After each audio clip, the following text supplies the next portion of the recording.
This is the last lesson in Module 5. Yay!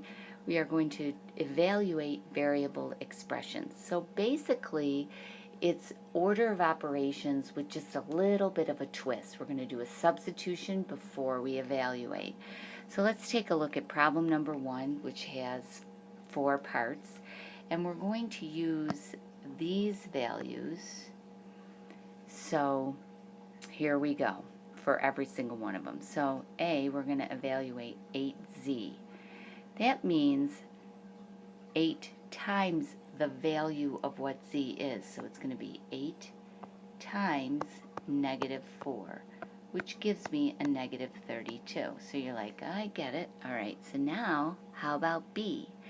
B is the absolute value of 2 times whatever they gave us for x, which is negative 2, minus 3 times whatever they gave us for y, which is 1. Keeping the absolute value symbols until the very end, let's evaluate what it's inside. 2 times negative 2 is negative 4, and then 3 times 1 is 3. So it's negative 4, take away 3. Now don't start breaking out in hives, because negative 4, take away 3 more, will give me negative 7. And the absolute value of negative 7 is 7. There you go. So you just have to be a little bit careful. Let's look at C. So it's going to be 7 times whatever the value is for x, which is negative 2, and then I got a square. Notice how I'm just squaring the x. So we're going to square the negative 2 first and then multiply by 7. So it's going to be 7 times negative 2 times negative 2 is a positive 4, which gives me 28 overall. And last but not least, in this slide is x to the negative third.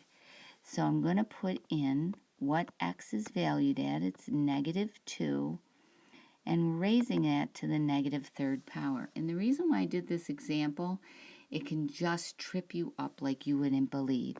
So first I'm going to deal with the negative exponent, not the negative number. The negative number is raised to the negative exponent, but that exponent doesn't want to be negative. So he needs to be moved, and he changes to a positive exponent. The base stays the same.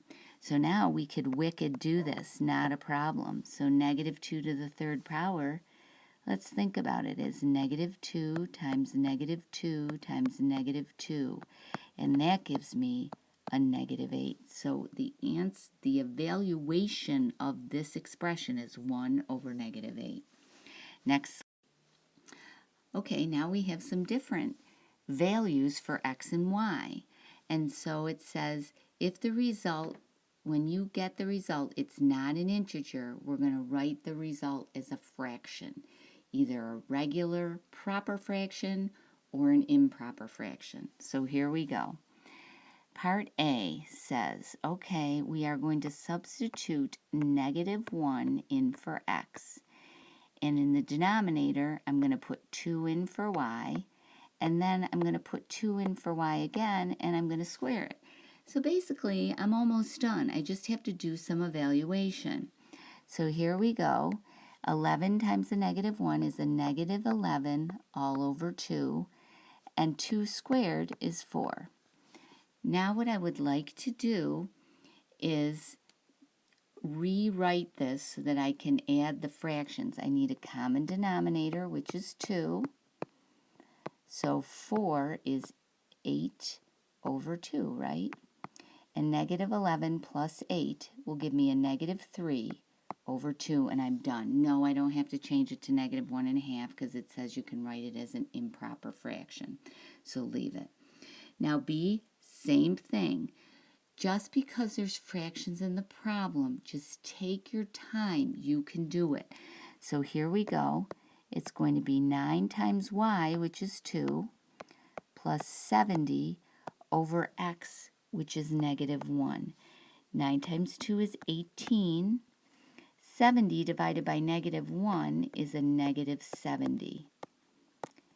And 18 if I add to it a negative 70 will be a negative 52 because I owe you $70 and I give you 18, so I still owe you $52. Next slide. Now, again, they're just getting a little bit more intense, but the process is the same, okay? We have to stick with order of operations, substitute in, and then stick with that order of operations. So again, x is now 6, y is 10, z is negative 3, so it's going to be 6 squared minus 2 times 10 squared plus negative 3 squared, okay? I recommend doing this if you can without a calculator because sometimes the calculator can give you the wrong answer if you don't input it properly with parentheses. 6 squared is 36.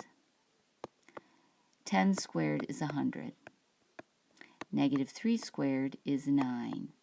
So this is going to be 36, take away 200, plus 9.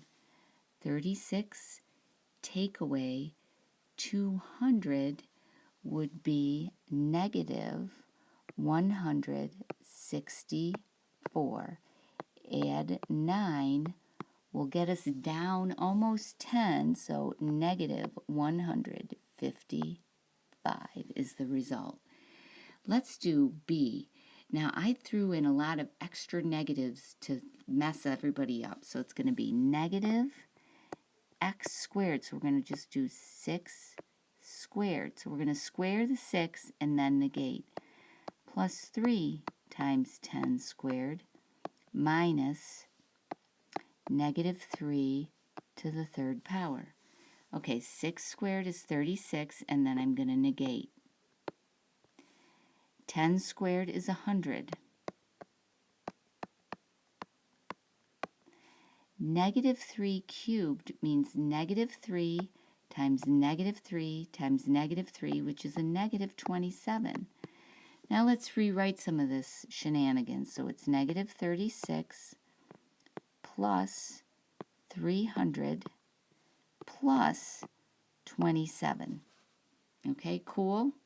So now, generally, when we're doing this, we're going to go left to right. So let's go for it. A negative 36 plus 300 is 264. And then to that, I am going to add 27. So when I do that, I will end up with 291.